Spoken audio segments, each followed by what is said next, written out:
L'aventure du sport automobile belge.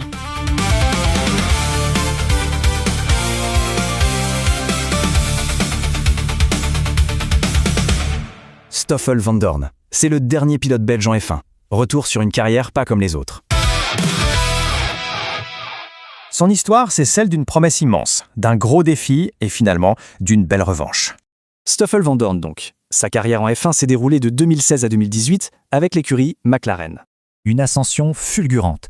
Avant la F1, il a littéralement tout écrasé dans les catégories inférieures. Champion F4 en 2010, Formule Renault en 2012, et puis le GP2 en 2015. Une vraie razzia. Le GP2, pour situer, c'est vraiment l'antichambre de la F1, la dernière marche à gravir. Et sa saison 2015 en GP2, c'était une domination totale. Les chiffres parlent d'eux-mêmes. Même son patron parlait d'une domination historique. Clairement, il était prêt pour la Formule 1. Mais voilà, le défi de la F1, ça a été une autre histoire. Surtout chez McLaren. Au total, il a pris le départ de 41 Grands Prix, une pige et 2 saisons complètes. Et pour un total de 26 points seulement. C'est peu, vu le potentiel du pilote. Alors, comment expliquer un tel écart? D'un côté les titres, de l'autre des résultats plus discrets. Le contexte est essentiel. Il est arrivé chez McLaren en pleine crise du moteur Honda qui manquait de performance. Mais l'histoire ne s'arrête pas là, loin de là. Après la F1, il a su parfaitement rebondir. Direction la Formule E, le championnat de monoplace 100% électrique. Un nouveau départ.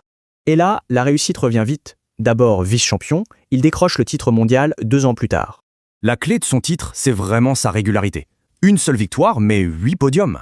En 2022, c'est la consécration. Stoffel Vandoorne devient champion du monde de Formule E. Son parcours est unique. Dominer, connaître l'échec en F1 et redevenir champion du monde ailleurs. C'est l'histoire d'un immense talent qui a su trouver une autre voie pour être sacré au niveau mondial. Ce qui nous amène à une question, à quand le prochain pilote belge sur la grille de F1 ?